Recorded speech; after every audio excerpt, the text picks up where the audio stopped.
Are you tired of feeling nervous and unprepared for job interviews? Do you want to stand out in the competition in 2025? Then watch this ultimate interview masterclass as it'll help you land your dream job in 2025. So these are the questions that we will cover and the answers are in this video. The first one, tell me something about yourself. Then we move on to what is your weakness? Where do you see yourself in 5 years? If there are any career gaps, then why is there a career gap? What's the right way to answer it? Why should we hire you? Do you have any questions for me? What are the worst job mistakes that any candidate does? And how to negotiate your salary. If you're selected, then salary is the next question. So we will also cover on how to build a strong resume. If you have multiple offers, then how to choose between those jobs. And the most important, what goes on inside the mind of a hiring manager. Tell me something about yourself. This is a sure shot question that will come in your interview. 99% of the interviewers will ask you this. So what's the best way to answer this? In this video, I'm going to share what interviewers actually want to hear, a simple technique to answer it, and a few examples. So by the end of the video, you will become a champ in answering this. But before we get into that, if you're new to my channel, I'm on a mission to help as many people as I can in their professional career. So if you find this video helpful, do hit the like button, as that will motivate me to make more such content. And do subscribe to the channel. Alright, let's jump into it. I've been interviewing for almost 2 decades now, would have done thousands of interviews. And here's my perspective on this question. Tell me something about yourself. So does the interviewer really want an answer to the question? Actually, no. It's just an opening question. It's like an icebreaker to make you comfortable in the interview. Now, interviewers have candidates lined up, right? Back-to-back interviews, and they just, to settle the candidate, they would just say, hey, tell me something about yourself. What they expect from you is a 30-second crisp answer to the point. And I'm gonna share a technique with you that will help you answer the question. The name of the technique is FEAR. No, not the fear of the interview, but it's an acronym, FEAR. So what is fear? F is your full name. So for example, don't start your interview by saying, hi, I'm Ritik. Too casual. Say, hi, I'm Ritik Roshan. Much better. E is for education or experience. So if you have experience, call out the industry, the domain, and the specialization, right? So for example, I have 10 years of leadership experience in the digital domain. Currently, I'm leading a team of 10 SEO specialists. A is for achievements. So call out your career highlights or achievements or what you're passionate about. For example, I'm really passionate about delivering stellar service to our clients. And I'm very happy to say that our CSAT scores are consistently above 98%. And R is reason, the reason why they should hire you. For this, you need to understand the role first. Read the job description very carefully. Look at what are the key skills needed. Look at what are your strengths, and then call it out in the interview and validate it with some examples. You have to convince the interviewer that you are the one for the role. So just to wrap it up, full name, education or experience, achievements, and the reason why they should hire you. All of this in 30 seconds or max 40 seconds. And lastly, here are a few examples that you can use. Just take a look at it. You can tweak it based on, what skills or what interview you're giving. And please bring enthusiasm and passion to the interview. Don't sound robotic, okay? So So this is the first example. Hi, I'm Shah Rukh Khan. Thank you so much for the opportunity to interview. I'm a front-end developer with 6 years of experience, currently working with X company. I'm passionate about coding, and recently I won the Hackathon Award for submitting the best idea. I'm confident that I have the skills and experience needed to excel in this role. So sound confident, bring enthusiasm in the discussion. Here's another one. Hi, I'm Akshay Kumar and I'm an HR manager with Y company. Been in the industry, ITES industry for 7 years. My core competency is recruitment, compensation, and performance management. I'm happy to share that last quarter, I single-handedly closed 50 positions for a critical project. If given a chance, I can certainly add value to your organization. Simple, to the point, 40 seconds, right? Now let's say you're one of my favorite folks. You're a college graduate, okay? Very simple. Hi, I'm Ranveer Singh and I recently completed MBA specializing in digital marketing from Symbiosis College. I'm a good team player and I have participated in a lot of college events. I also received an award for hosting our college event last year. I strongly believe I fit the role as I possess the skills that are needed for the role. Simple, to the point. Isn't it a simple question to answer? You can also strengthen your answer by using any of these skills, right? I'm a hardcore optimist. I'm a detail-oriented person. Or I'm good at planning and coordinating. Or I'm a customer fanatic.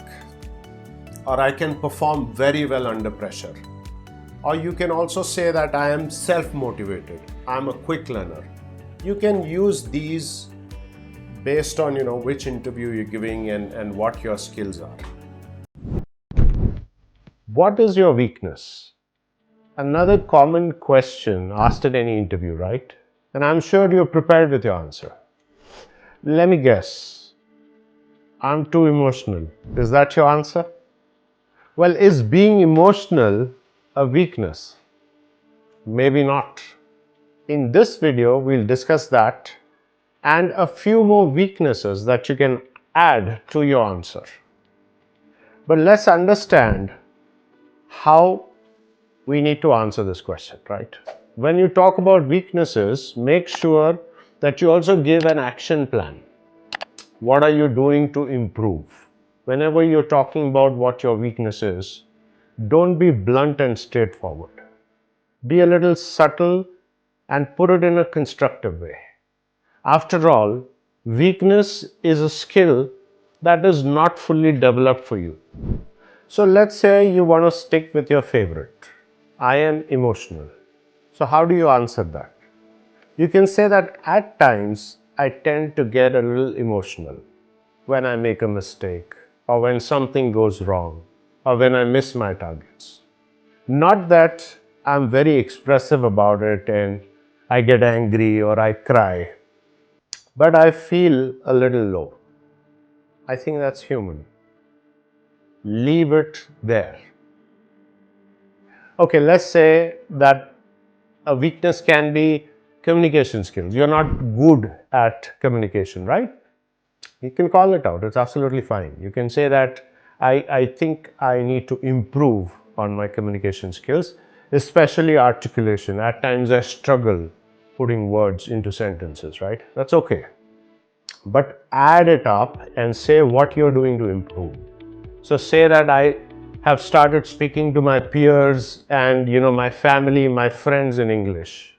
I've started watching more of CNN, BBC, Hollywood movies to improve my vocab. I think the interviewer will appreciate you being honest about it, right? Another weakness can be I cannot say no to people. That's a common one, right? And if you say that, you can say that I feel bad about saying no. I think about how they would feel. I don't want to hurt someone by saying no. And very recently, I've started working on that. I've started saying no and I give an explanation as to why I cannot do it. Or I already have commitments in earlier, right? So these are things that you can call out. I have made a video in case you're struggling to say no, you can check it out here. So let's take one more before we close. I find it difficult to meet the deadlines for my tasks at times. I think I need to work on my time management skills. Now, this is a tricky one. Okay, you say this only if you can carry it, right? You can say that I used to struggle, meeting deadlines and with time, but now I have started following a to-do list and also using my calendar to complete my activities. And now I can meet all deadlines on time. Now, don't say this, okay? I am a perfectionist. I'm hard on myself sometimes, so I expect others to meet my standard of performance, right? I mean, how can that be an answer to a weakness, right? You being a perfectionist, how is that a weakness? And is anyone perfect? Perfection is a myth, according to me. So refrain from answering that. Where do you see yourself 5 years from now? On the other side of the table, you confidently answer, well, is that the right answer? Let's discuss that in this video. Well, that's another common interview question, right? So let me share my perspective and let me help you answer that in a better way. So basics first, why does an interviewer ask you that question? Well, I asked to gauge the thought process of the candidate. What is their future plan? What is their short-term goal? Do they have aspirations? Are they looking at stability? Is the person going to be with me for the next 5 years? After all, hiring costs, right? We have to pay the placement agencies, there's investment in training. So we want to get the ROI out by having the person with us for 5 years, right?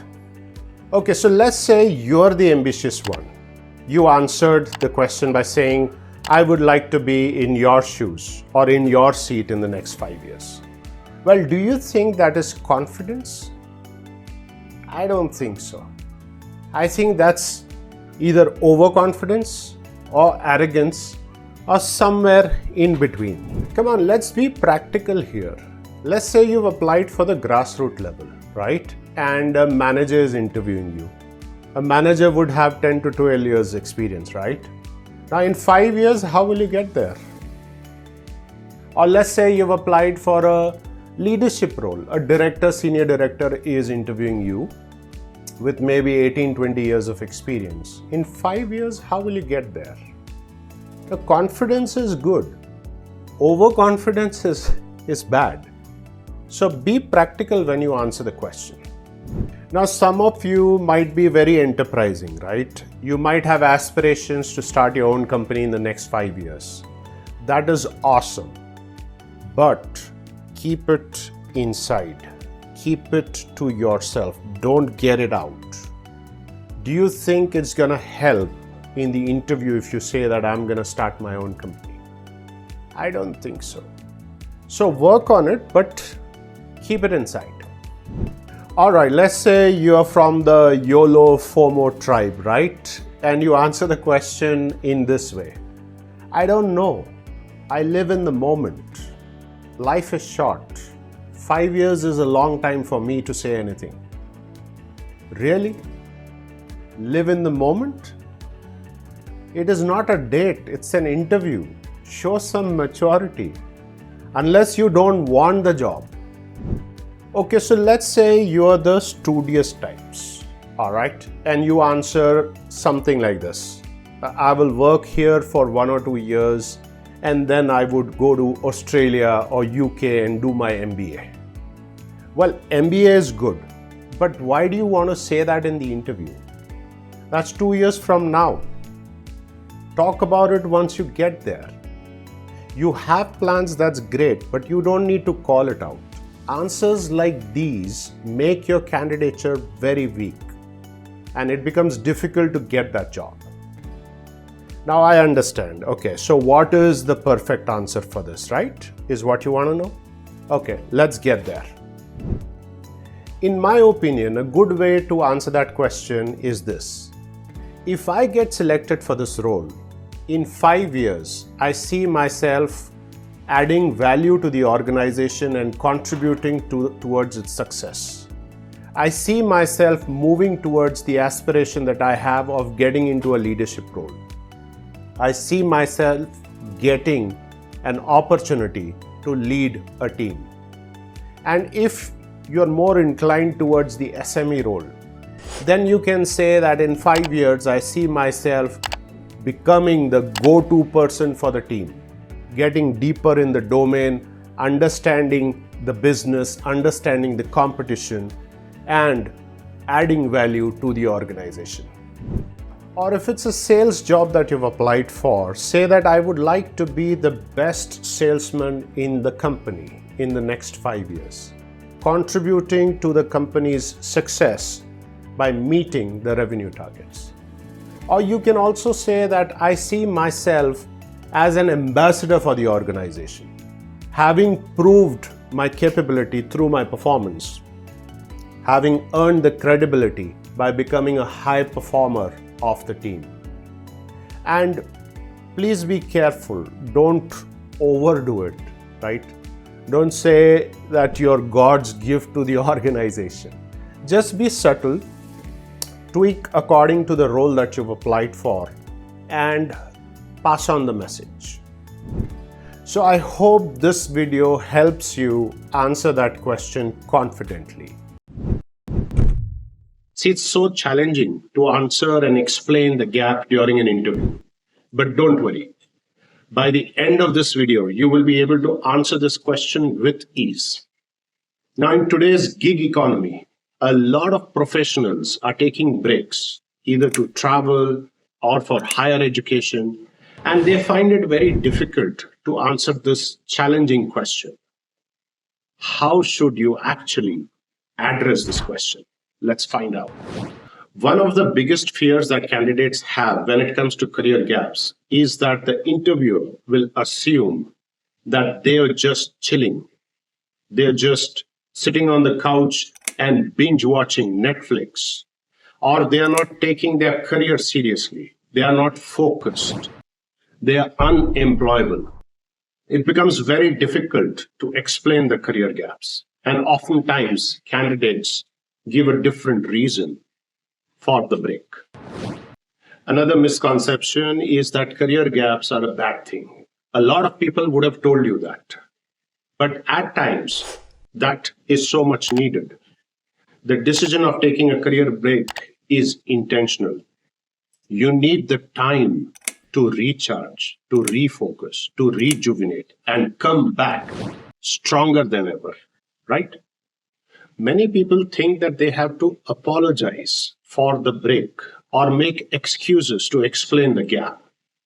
But the truth is that you don't need to be defensive. You don't need to say sorry. You don't need to be ashamed of the break that you took.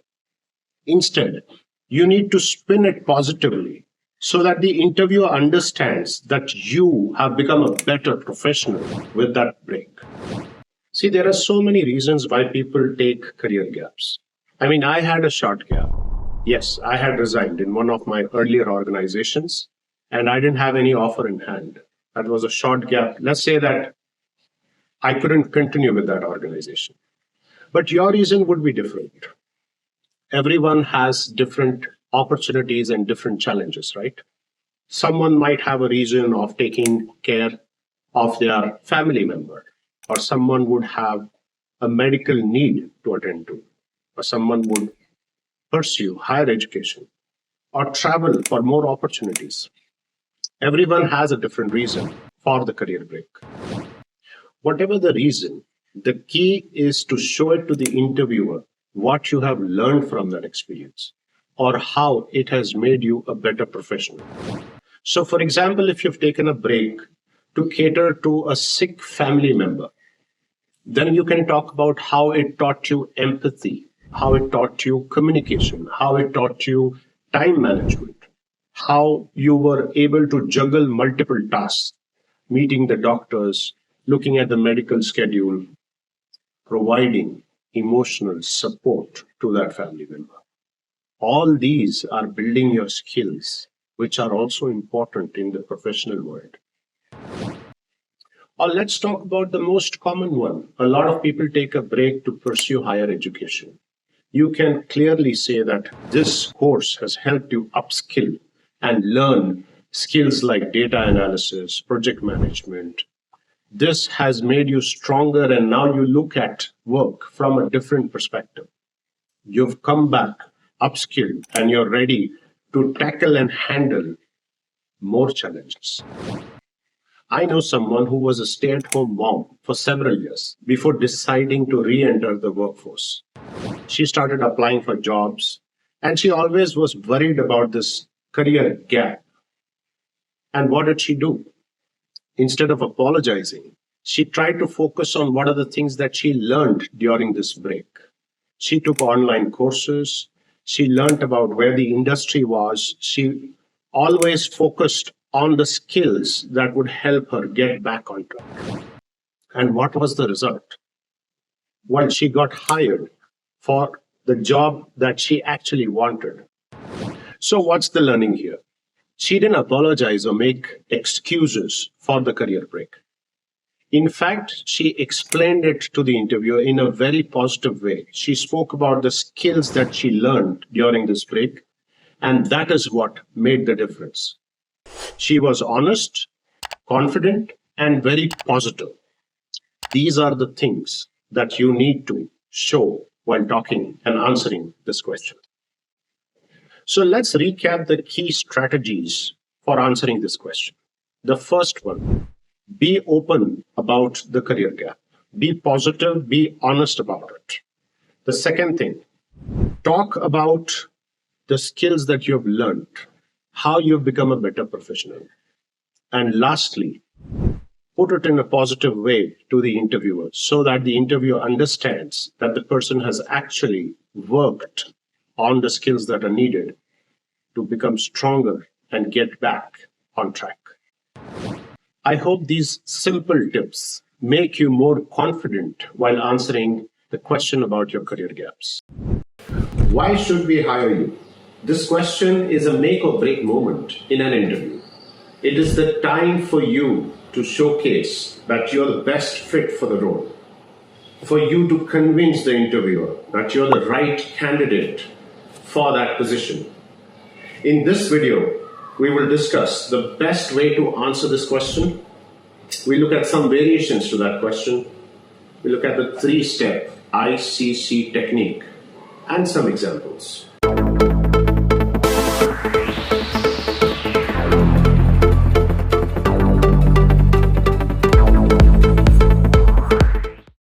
Hello and welcome back to my channel. Today's video is for the interview series. And if you're new to my channel, you can check out the playlist over here. I believe this will help you prepare and get better at your interviews. Okay, coming back to today's question. Why should we hire you? Now, oftentimes candidates struggle to answer that question and they give generic or unfocused answers, losing out to the competition and to the prepared candidates. The opportunity of getting that role is lost. So it's very important for you to give a strong, compelling answer, highlighting your strengths that will help you crack that interview and get that job. But before we answer that question, let's look at the variations to this question. Why should we hire you? Why would you like to join our organization? Why should we select you from the rest of the applicants? What would you bring to the table? Why do you think you fit this role? How would you add value in this role if hired? All these questions can be answered by the 3-step ICC technique. I stands for identify. So identify the key requirements for this role. What are the skills that are needed for this position? So let's take an example. We can talk about a customer service representative. And if we look at the requirements, this is a typical sample of the job requirements for the role. We need to identify the key skills needed for this role that you're good at and highlight them. So here, if we look at track record of overachieving, maybe active listening, excellent communication skills. So we just identify top 2 or 3 skills. Let's look at another example. Let's take a graphic designer. That role will require these skills. Similarly, we can identify the key skills that you are good at. Just 2 or 3. That's good enough. So in this case, let's say graphic designing experience, design software, keen eye for detail. So we just need to identify these skills and then we move on to the next step. The next step is C. C stands for connect. Connect these skills to your strengths and understand how you would articulate that to the interviewer. The key to this answer is connecting your strengths to the requirements of the role and hence talking about how you fit the bill, how you're the ideal candidate for that role. So you can give a few examples which are connecting to these skills. So if we take the first example of a customer service representative, we identified 3 skills. You can give examples about the awards that you won in your previous organization for your performance and how you always consistently overachieve the targets. Or you can say that I'm an excellent listener and I'm very good at communication skills. I can understand what the customer is asking for and I can delight the customer. If you say these things, then it shows that your strengths match with the requirements that are there for that particular role. So for the second one, you can connect your strengths. You can say that I'm very passionate about designing and I have hands-on experience working on Photoshop. And you can say that I have a very keen eye for detail. I look at aesthetics and how design elements fit in place. By highlighting specific achievements, you can show the benefit that you will get to the organization and make a compelling case for you to be hired for that role. The third step, C for convince. This is where you have to convince the interviewer that you are the right person for that role. Give specific examples of your achievements and how that will benefit the organization. This will make a compelling case and you can prove why you should be hired for that particular role. This is where you talk about all the specific details, the dates, the awards, the achievements, the certifications. You can also say that you are already ready for the role. Showcasing your enthusiasm and commitment can leave a lasting impression on the interviewer. So to sum it up, why should we hire you is a great opportunity for you to shine and stand out from the competition. Prepare on having a great answer. Connect your strengths to the requirements. By preparing a strong and tailored response that reflects your unique value proposition, you can increase your chances of landing that job. I encourage you to practice your answer to why we should hire you question and refine it based on the tips that I just shared in this video. Do you have any questions for me? That's how I close all my interviews. And you'll be surprised to hear that 90% of the candidates say, no, I don't have any questions. I mean, why would you miss such a golden opportunity to strengthen your case, to leave an impression before closing the discussion? So always ask a question if your interviewer says that. Okay, so you don't know what to ask. And maybe that's why you're watching this video, right? In this video, I'm going to share not 1, not 2, but 10 questions that you can pick from. But keep in mind, Only pick one. But before we get into that, why do interviewers ask this question? Aren't they taking the interview? Shouldn't they be asking all the questions? Then why ask you to ask a question? Well, let me explain that. When I interview, I want to give an opportunity to the candidate to clarify anything that they have in their mind about the role, about the organization, or generally any questions. And that's why I ask them this question. It's also a good opportunity if they give a great answer or if they ask a great question, then that strengthens their case. So before we look at the list of questions, let me tell you what not to ask. When can I join? Well, it's not funny, all right? It shows a very casual approach, or it shows overconfidence. So refrain from asking that question. It might just weaken your case. Or a lot of folks would say, am I selected? I mean, the interviewer is not ready to answer that, right? You'll put the interviewer on a spot. And they would then give the general answer, we are in the process of meeting a lot of candidates and someone from HR will get back to you, or we would keep you posted. So why ask a question which doesn't have a concrete answer? And if you really want to ask that question, then put it in a different way. You can say that I just wanted to understand what are the next steps for the process. Would there be another round of discussion? Or by when can I expect the outcome of this interview? That's a nicer way of putting it, right? But always remember, before you ask a question, thank the interviewer.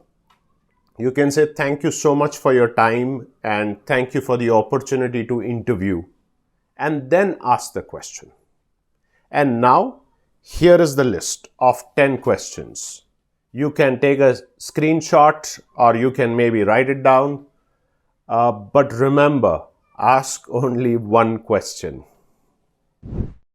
Let's start. So the first one, how's the work environment? Or how would you describe the culture of the organization? It's a fair question to ask. If you're planning to work there, you need to understand how the work environment is, right? Or the second one, what are the opportunities to learn and grow? Now, this might be a little tricky because, no one wants a candidate who's already looking at growth, right? So stress a little more on the learning part if you can. The third one, which training platform or L&D tool do the employees use, right? I mean, understanding if they have a tie-up with maybe some learning organization or LinkedIn Learning, or do they have a internal training tool? Because it's very important to understand what tools are available for self-development. So that's a good question.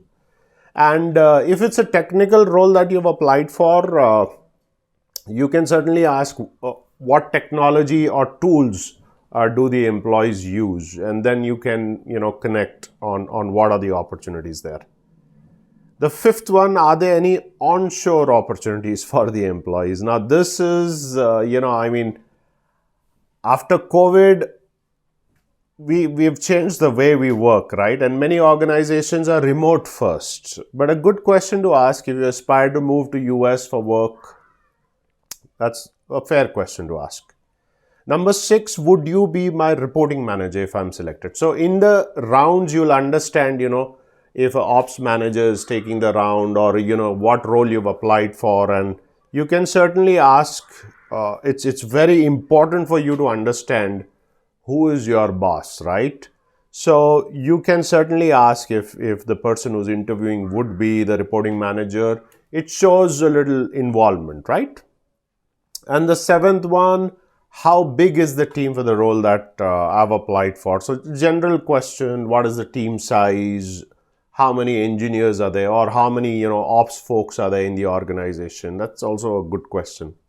And if it's a senior role that you've applied for, then you can ask what are the company goals for the year, right? Let's say you've applied for maybe a manager, senior manager role. Then you can ask what are the top focus areas for the organization, what is the vision, what is the mission, what is the goal, etc. Right? Do the employees work from office or remotely? Again, this is post-COVID, a general question. A lot of companies are now calling back all their employees to office to work. That's another challenge for many who have relocated back to their hometowns. But you can certainly ask, if it's a work from office or remote only, or if it's a hybrid policy. And the last one, what is the appraisal cycle, the performance rating scale? It's a good question. What's the review cycle? Do you have one appraisal or two appraisals in a year? What is the rating scale, and so on? So these are some good questions that you can ask, but remember, ask only one question. You can pick whichever you're comfortable with. What should you never say in a job interview? Yes, that's today's topic, and in today's video, I'm going to share the absolute worst things that you can say in a job interview. See, when it comes to interviews, all of us are nervous, anxious, we're trying to make an impression.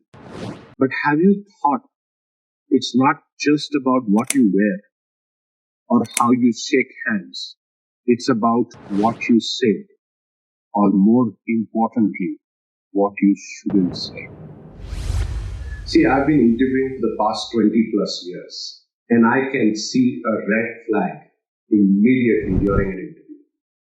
And I'm going to talk about the no-nos in an interview, which will give you an edge over the competition. So all the phrases, the topics that you need to avoid in any interview is what we're going to discuss in today's video. And if you're new to my channel, I'm on a mission to help young professionals get better at their craft. So support me by subscribing to my channel and hit the notification bell so that you don't miss out these career tips. Okay, let's jump back to the topic. And to start with, let's talk about the common challenges that a candidate faces during an interview. The potential impact of saying the wrong thing. So firstly, we understand that all of us struggle to answer on the spot. And very often, we end up saying the wrong thing. Or we get too comfortable and we share too much information. But the damage is already done. How do we avoid all of this? Let's find out. But before we dive into it, the truth is certain phrases can straight lead to disqualification or make you a less than ideal candidate. See, the questions that stump you are, what is your weakness? Or where do you see yourself 5 years from now? See, these questions are actually designed to test our thinking. And often, they raise red flags because of the answer that we give. Instead of strengthening our case, our responses weaken our case. And that becomes a challenge because we regret it later and that costs us our job. But don't worry, my friends. We're going to talk about the phrases that you need to avoid or how you need to answer these questions. How you need to stop cribbing about your previous employer, and how you should talk about salary questions. So let's find out. So here are 7 common mistakes that you should avoid in a job interview. Let's start with the first one, the most common one. Never badmouth your previous employer. I know, you had a horrible boss. But the interviewer doesn't need to know that, right? It's actually a trap. They think that if you are bad-mouthing about your previous employer, what will you do when you leave this organization? So be mature. Even if you're tempted to talk about your ex-employer, don't do that. The second one is avoid cliches. When I say cliches, I mean I'm a hard worker. I'm a quick learner. I'm a team player. These look very harmless, but they don't really add any value in the interview process. Another major no-no is talking about salary, benefits, time off early on in the process. I know these are important things, but there's a right time to talk about that. If you initially talk about the salary, then it looks like you're just interested in the money. You should talk about, what is the culture of the company, or which team will I be working with, or what are the learning and development opportunities, the growth opportunities in the organization. And then eventually you can talk about salary. Another important phrase to avoid, and especially for students, is that I'm just looking for some experience before I do my MBA or higher studies. This shows that you're just looking for a short-term stopgap arrangement. You're not really passionate about the job or interested in the role. You just want to work there for a year, get some experience, and then move on. Why would they invest in you? So avoid saying that. And the fifth one, this is my favorite, answering the question, where do you see yourself in 5 years? In your seat. Really. I wouldn't say that is overconfidence. I would say that is arrogance. And that actually will kill the chances of getting that role. Instead, you can say in 5 years, I see myself as an SME in this role. Or I see myself growing in a leadership position. Or I see myself adding more value to the organization. Don't say in your seat. It just kills your chances of getting that interview. And the sixth one, let's not forget the infamous, what is your weakness? And I know, you're going to say, I am a perfectionist. I work too hard. Or I'm very emotional. Think about a real weakness that you're actually working on and be honest about it, be authentic. And finally, the answer to this question, why would you like to work with our organization? Now, this is to test if you've done your homework or not. If you're aware of the mission, of the vision, of the values, of the culture of the organization, or you know which market they are in, or what is their USP. This answer can make or break the interview process. So make sure that you do your homework and you answer this to the point. And if you're not aware, then don't just fake anything, because that might again make it difficult for you to get the job. So to recap, we spoke about the importance of avoiding certain phrases and topics in an interview. We also discussed about the common challenges that candidates face, and also a few examples on what not to say in an interview. So overall, what you say is the major difference between getting hired or getting rejected in that job. So make sure that you tailor your response to the role and the organization that you're interviewing with. Okay, so you prepared for the interview. You practiced really hard. And after 4-5 rounds of discussions, you're selected. The only pending step is the salary negotiation. What should you do? What should you ask for? Should it be a percent? Should it be a number? Or should you just say, as per the company norms? Now, I can understand there would be some nervousness in negotiating about your salary.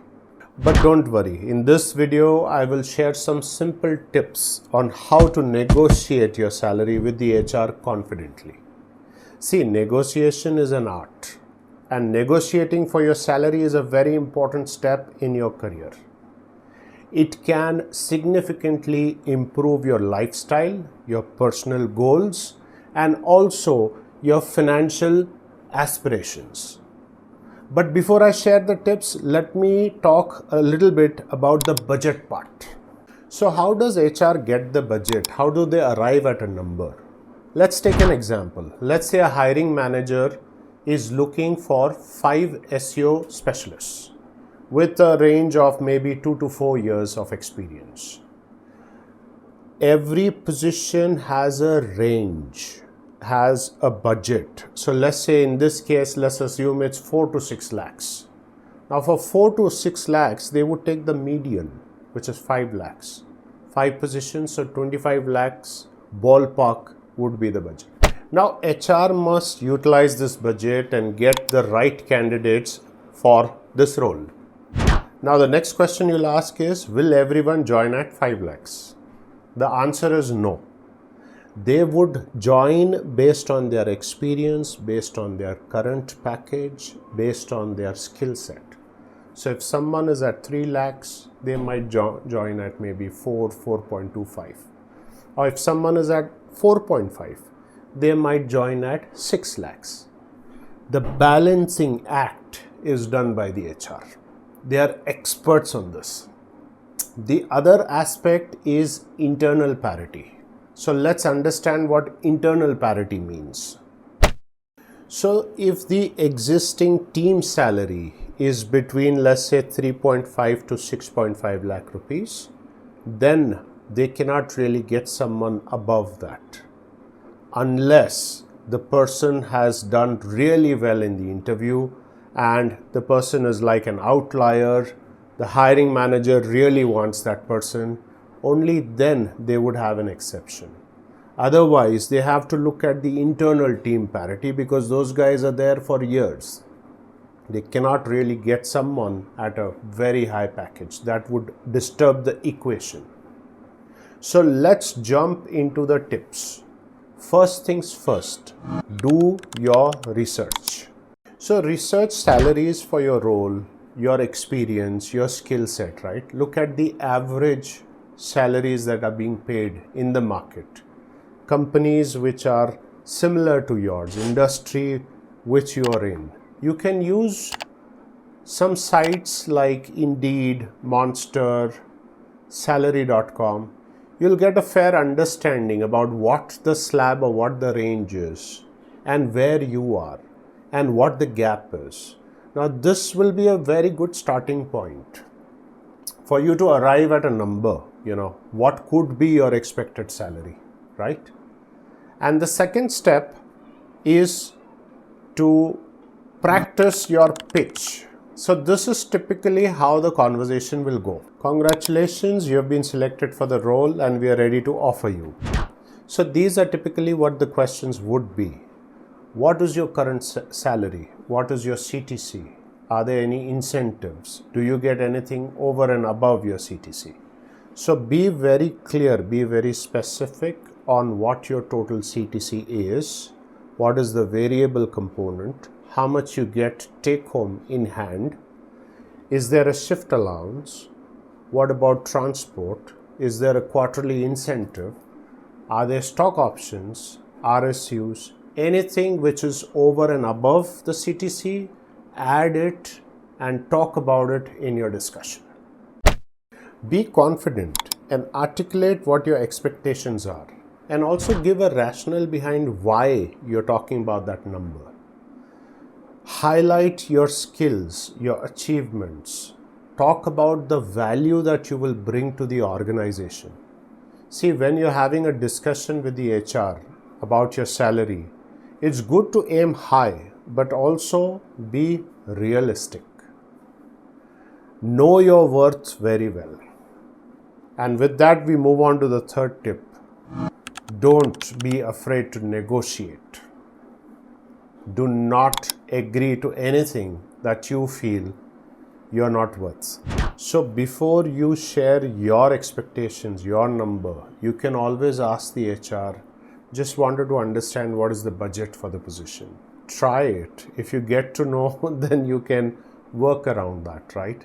But if not, then you can say that I did my research, I did my study, and I understand for this kind of role, this kind of skill set, and the experience that I have, the range is between X to Y. And then you can say that I am expecting a little below Y and give a number, and then give your rationale behind it. Talk about, why you're expecting that. Maybe if you're due for a hike in your existing organization, then you can call that out. And don't look at just the number. Look at maybe the bonus element or the incentive structure or the holiday plan or the vacation policy they have, and also look at the growth opportunities. Very important to understand what kind of role it is and what kind of exposure you will get, how it will help in your long-term career. And be practical about it. Have an open mind. Don't be stuck on something. And the fourth one, very important, take the right decision. Weigh the pros and cons. If it's a permanent remote working, then you will save on the commute, you will save on the rent if you're from another city, right? Or if it is moving to another city, then you will spend more on rent, on food, on the other stuff, right? So consider all of this. And if you have a number, don't be very rigid about the number. See, how much you can come down to. And if it doesn't match your worst case scenario, then be open to decline the offer politely. Thank them for their time, thank them for the offer, and you can be very honest about it. You can say that, this is what I was expecting, but unfortunately it didn't match my expectations, and thank you for your time. And you can walk out. That's absolutely okay. Do not short sell yourself. Do not look desperate. Have confidence in yourself. Believe in yourself. And here is a bonus tip on what not to do. Everyone who's actively interviewing, please do not get into the shopping mode. Now you have an offer from company A and you're still interviewing with company B, and then you'll tell company B that, hey, this is the offer that I have, can you bump it up? And company B will give you another offer, and you will take that offer and go back to company A and say, hey, I have a counter offer. Don't do that. That's not professional. In my opinion, that's not what you should do, because the company is trusting and giving you an offer, and then you're kind of getting into the shopping mode. So don't do that. And anyways, there's this musical chairs which is going on in the industry, right? Company A person is jumping at a 30% hike in company B person is jumping on a 30% hike with company C, the person is jumping to company A. It's just like musical chair, right? So that is happening in the industry. That is a challenge in the industry. I hope these tips help you in any way to get a better offer, a better salary, which makes you happy. All the very best. Good luck. Watch this video to learn the resume tips that will make you stand out to employers and land your dream job. But before that, do you know that on an average, a recruiter spends only 6 seconds reviewing a resume? And that's why it's crucial for you to make the seconds count. So let's face it, creating a resume can be a tedious task. It can sometimes be very stressful. What to include in the profile? What should be the format? The colors? Should you add a picture or not? How many pages should the CV be? All these things are overwhelming. And some people are confused about what makes a strong CV.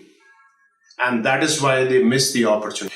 But don't worry, I will guide you through the process and discuss through the importance of structuring your resume effectively, highlighting your achievements, tailoring your resume to the needs and the job profile. We will talk about all of this so that your resume is noticed by the recruiters. So in this video, we'll cover resume building for freshers or students, resume building for professionals who are experienced. We'll talk about some housekeeping tips, do's and don'ts of resumes, and some resume building websites. So get ready to learn some game-changing tips for your career. Here is a simple resume building mantra. KISS. No, not that KISS. It stands for keep it short and simple. And we'll start with resume building for beginners. These can be students or homemakers who haven't really started their professional journey yet. So I've created a dummy profile here that you can see on the screen. Yeah, I've named it Akshay Kumar, so it's Akshay Kumar CV. So first thing on the CV is the header, and that's your contact information. So that'll be your name, your mobile number, and your email ID. Now, please remember, the email ID has to be a professional one. It cannot be godsgift24@gmail.com. Keep it simple. Create a new email ID if needed, but it should be just your name and the professional one. So we move on. The next point is the career objective, and I have mentioned an objective for Akshay Kumar. He has done a BBA and he possesses strong interpersonal skills. He's interested in finance and he wants to start his career with a good organization. So that is a strong career objective if you look at it. This is followed by the next tab, which is educational qualification. So he's done BBA. We just mentioned from where, which college, which year, and what's the score. That should be enough. And for freshers, you need to also mention the 12th standard score and also the 10th standard score, just as you can see on the CV. We move on to the next tab, which is the skill set or the key skills that the person possesses. In this case, Akshay is good at MS Office. He has good verbal and written communication. He's a problem solver. He's a quick learner. Now, you cannot just copy paste these. This has to relate to you. So these should be your strengths. So spend some time, introspect, and look at what you're good at. And then you can plug in as your key skills. We move on to the next tab, which is achievements. Now here, Akshay Kumar was a class representative in the last year in college. And he's just mentioned some key roles and responsibilities that he did. And he's calling it as an achievement because being a CR is an achievement in college. To close it off, interests, these can be hobbies. So it's reading fiction books, passionate about finance, playing cricket. Obviously in India, everyone plays cricket. And lastly, if you want to put a reference, you can put a reference. You can give a number, name and number of your professor or your seniors in case there is a ref check. So that's the way that you can keep the resume short and simple. I'm going to share this in the comment section so you can edit it and create it based on what your profile is, what your education is, what your strengths are, and what are you looking at. All right, so let's move on to the experienced professionals. Now, one skill that you need is good editing skills, which means that you should know how to chop the content and make it very concise. Your profile, your resume needs to be covered in one page. Yes, one page. And I have another example for you. This time it is Amir Khan. Again, it's a dummy profile. So Amir Khan is a digital marketing professional and he has 7 years of experience. So as you can see, I have plugged in his name in the header. So the format remains more or less the same. Email ID, professional email ID. The contact number. And I've also plugged in a link, which is the link to the LinkedIn profile, because that adds value. In case a recruiter wants to check it out, they can use the link. So broadly, the objective changes here. Amir is a digital marketing professional with 7 years experience, creating successfully, executing brand campaigns through both online and offline channels, consistently achieving business objectives. So you have to just look at very concisely cover everything that you do or you have done or what your role is all about. You cover that there. And you directly jump on to the professional experience, which is, what is your experience? Always start with the most recent job. You need to plug in your profile or your title or your designation, which company, which location, and since when you're working there. So in this case, he's working with Social Monkey in Mumbai from August 21, and he's still working with Social Monkey. So a little bit about what Social Monkey is all about, what he has done. Very nicely, you have to plug in your highlights or your achievements in your role itself. If you want, you can maybe bold a few keywords which can create the impact. After that, he's gone back to his previous job, which is an assistant manager, and this is with takemytrip.com in Kolkata. And a little bit about Take My Trip and what he's done there. And again, the highlights have been highlighted in bold so that, the resume, the recruiter can make it out in the resume. And in this case, after the experience, if you see, directly going to educational qualification, you can talk about your professional certifications. So in this case, Amir has done a digital marketing certification program from Upgrad, just like me. And he's mentioned a little bit about what that program is all about and highlights like score and what are the case studies that he did there. He's also mentioned Google AdWords Analytics certification. The month and the year is important. And then go to the traditional education qualification. And in this case, if a person is experienced, then you don't need to go to 10th and 12th. You can just mention grad and postgrad. Like in this case, it's PG Marketing, from which institute, which year, and the score. That is important. Moving on, personal skills remain the same. The format is the same. You just stick to the format. Technical skills, soft skills. These are important, okay? So technical skills can be anything like Excel skills or, PMP, or in this case, it's more around digital marketing. So GA, Facebook ads, and soft skills can be critical thinking, innovation, influencing skills. I'm going to put up a detailed document which will give you skills to pick from, which will help you build on your resume. So after this, there are some extracurricular activities like, in leadership roles or some achievements that we have plugged in there. Like Amir was a coordinator of the placement committee in IMT where he was studying there, and the year as mentioned there. And he was the lead of cultural committee in the college that he was a part of. So led 52 students, organized cultural fest. All that is important because that helps the recruiter also understand what else have you done or where have you portrayed or projected or displayed your leadership skills. And for experienced folks, we don't need to mention interests or hobbies. That's not needed.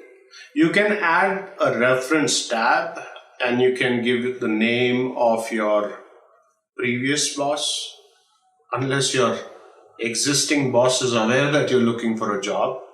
And you can also share names of colleagues or peers that you have who can act as a reference, who will speak good about you.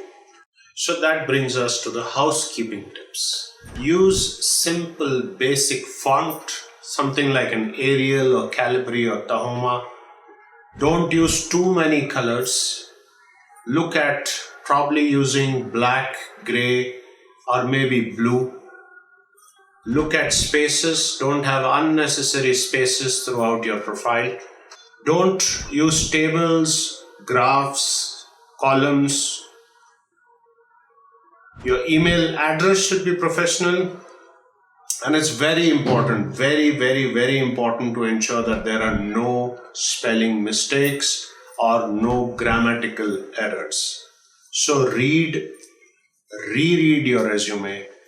Share it with your friends, have them read it, have them reread it. Fix those errors. It just shows a casual approach if your CV is full of spelling mistakes. So, to quickly recap what we discussed under do's and don'ts, restrict your CV to one page, follow the KISS technique, share your LinkedIn profile link, plug in references at least two, PDF format is the best, use keywords throughout your resume that are relevant to the job that you're applying for.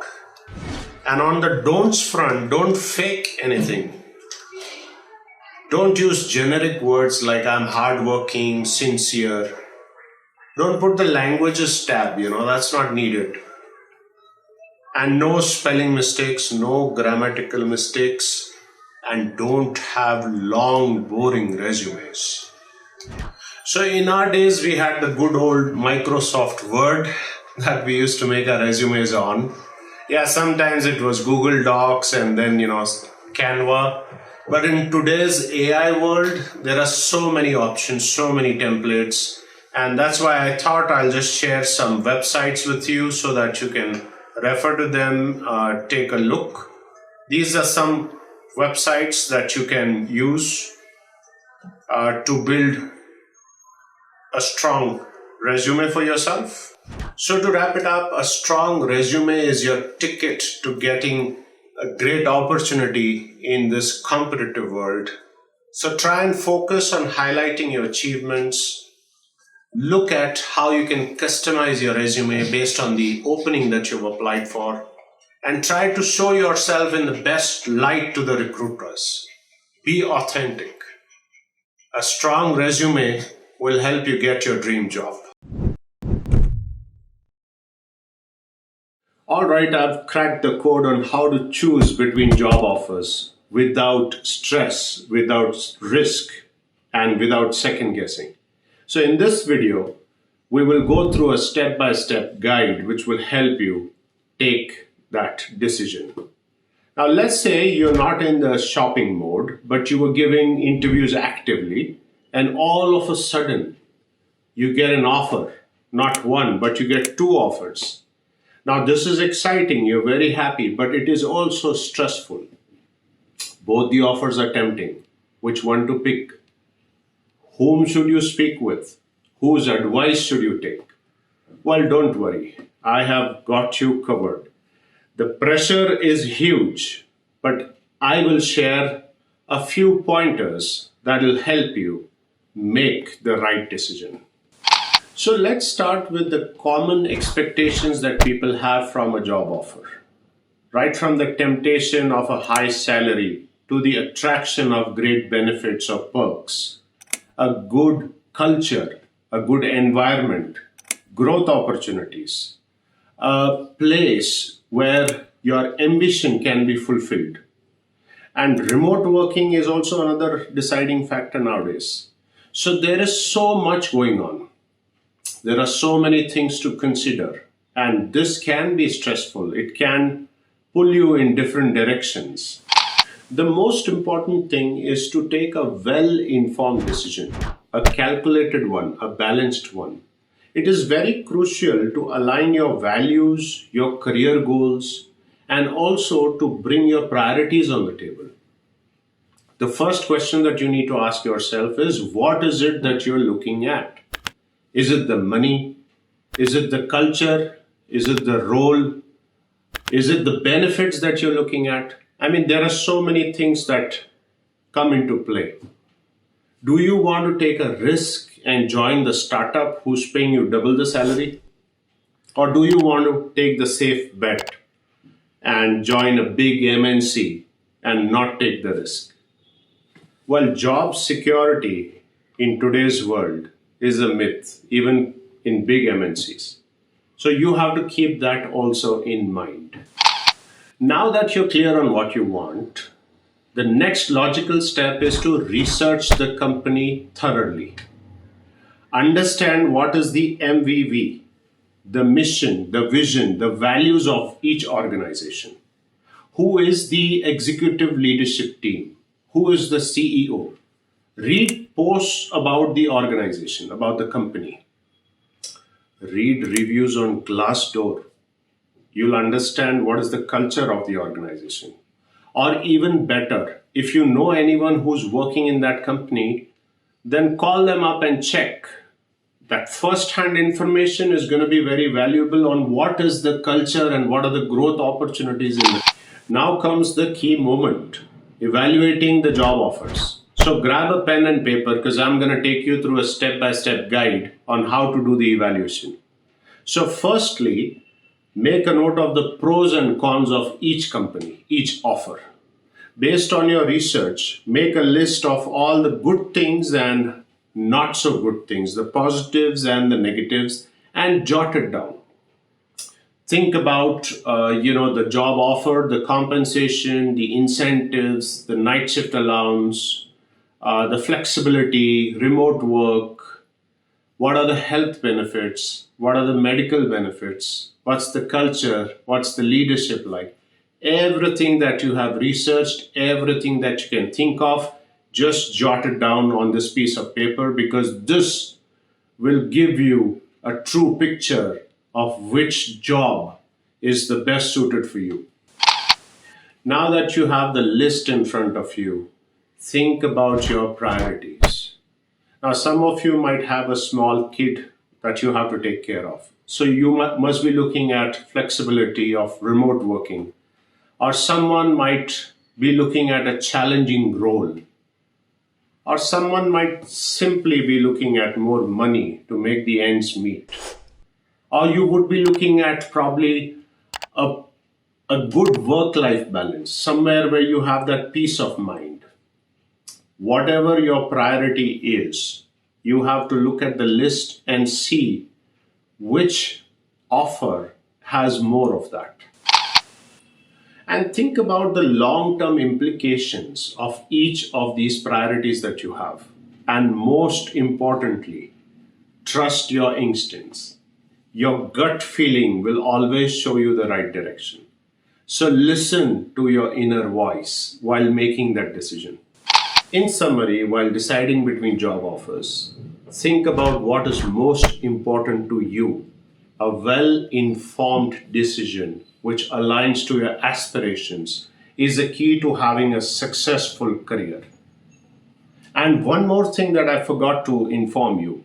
A lot of times people have their ex-bosses who move to another organization and then they kind of look at getting their team to that place. If this is the case and if you've really enjoyed working with that boss, then the decision becomes very easy, right? You would like to maybe join him or her in the other organization, and your decision making is then pretty easy. Most job seekers have no idea what's going on in the hiring manager's mind. And I'm about to spill the secrets with you to give you the upper hand. Now, I've been interviewing for 20 plus years, thousands of interviews that I've done. And in this video, I'm going to share what hiring managers actually are looking for in that interview or what's going on in their mind. So in today's video, we're going to cover this, a hiring fact that you should know, some misconceptions about interview, challenges candidates face, skills that hiring managers are looking for, and a bonus tip which is actually a question to test you. So let's start with the hiring fact for you. Did you know that 33% of hiring managers know in the first 90 seconds if they want to hire someone? Yes, that's right. And the entire interview then revolves around that. So the first impressions that we often don't consider can actually make or break that interview for you. All right, let's talk about the misconceptions that we often have about interviews. A lot of candidates believe that it's all about the experience and the qualifications. I mean, that does matter, but that's not everything. Candidates just walk into the interview and they think that they will just recite through the CV and the job will come through. It doesn't work that way. I don't think so. See, here's the thing. Interviews are not about you just talking about your experience and what's on your CV. It's about building a connection with the hiring manager. The challenge is that people underestimate the power of presenting themselves effectively in an authentic way. The challenges that candidates face are nervousness, lack of preparation, poor body language, and all of this can lead to a lost opportunity. So, how do we overcome these hurdles? We can do that by understanding the key skills, the traits that the hiring manager is looking for in that interview. And the first and the most important one is communication skills. Now, you might have great qualification, but if you're not able to express that, then that's a deal breaker. Or you might have great experience, but if you're not able to articulate that, then what's the point? Imagine this: a candidate has great ideas and is able to share and articulate it effectively. That is confidence. The next one, which is also important, is culture. Are you able to fit into the culture of the organization? A hiring manager would always look at someone who gels well with the company values, with the beliefs. So let's say, for example, if one of the values is collaboration, then the hiring manager would look at examples on how you have worked well as a team, how you partner in your existing organization. Next, we have problem-solving abilities. Now, all organizations are looking for people who are problem solvers, who think on their feet, who look at innovation, who look at challenging the existing system, who can make a difference through using their creativity. So think about an example or a challenge that you took up in your previous organization and talk about it. Talk about how you played a role in solving that problem. This will strengthen your case, and this would make the hiring manager accept you. The next one is a big one. That is attitude. A lot of hiring managers, including myself, we look at a can-do attitude. Someone who's eager to learn. Someone who has the hunger to do more. Someone who can challenge the existing systems. Who can go that extra mile. A lot of managers, they hire for attitude, not for skills. Because you can certainly get skills, but you cannot get the right attitude. And lastly, here's the golden nugget that can completely change your approach towards interview. Asking insightful questions. That's right. We should not shy away from asking thoughtful questions. So think about this. Do your research about the organization, about the company, and ask questions about, what does the culture look like? Or what does success in this position mean? This will show that you are really interested in the job and not just in the offer. This will also open up the conversation to be more engaging and more meaningful. So do not shy away from asking questions. And now it's time for the bonus tip or the question for you. Would you hire someone who's hardworking but not honest? Or would you hire someone who's honest but not hardworking? Think about it, and I'll answer that in a bit. But to wrap this up, it's important to understand what's going on in the mind of a hiring manager will strengthen your chances of getting that job. So it's all about showcasing your communication skills, thinking about your problem-solving abilities, aligning to the company culture. Your attitude counts. And lastly, don't forget to ask thoughtful questions. All of this together will help you get that job. So what's your answer? Honest or hardworking? Well, in my opinion, I think you can push an honest person to become hardworking, but you cannot push a hardworking person to become honest. Well, that's my honest opinion. I hope you enjoyed this video, and if you did, please hit the like button because that will further motivate me to make such videos for you. And I have created an interview series list for you which has killer tips, and it will help you prepare for the job, for the dream job that you're applying for. Thank you so much for watching. I'll see you next week.